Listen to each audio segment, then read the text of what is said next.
Hello friends, బ్లౌజులు అయితే stitching చేయడం అయిపోయిందండి. 4 బ్లౌజులు ఈరోజు కుట్టాలి అనుకున్నాను.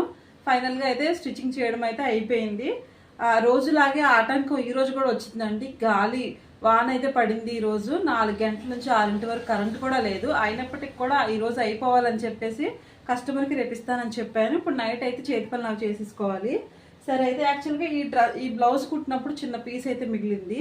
దీన్ని కాంబినేషన్ చేసుకొని ఏదైనా చేద్దామని అనుకున్నాను. ఇంతట్లోకి మా అమ్మగారు అయితే ఈ 2 చీరలు తీసుకొచ్చి అంబ్రెల్లా డ్రెస్సెస్ కానీ ఏదైనా కొంచెం మోడల్గా కుట్టమ్మా అంటే రేపు ఊరు వెళ్తున్నారు, ఇప్పుడు ఇచ్చారని చెప్పారు. సరే ఎందుకన్నా మంచిది, మనీ ఉంటాయి కదా అని చెప్పేసి అయితే తీసుకున్నాను. ఈ 2 కూడా రేపు ఇప్పుడు నేను కట్ చేసుకోవాలి. రేపు ఈవినింగ్ అయితే ఇచ్చేయాలండి. దీనికి వచ్చేసి ఈ కాంబినేషన్ కొంచెం పీస్ మ్యాచ్ అయింది కదా, బాగుంది కదా అని వేసి డిజైన్ చేసి కుడదాం అనుకుంటున్నాను. వీడియో నచ్చితే లైక్ చేయండి.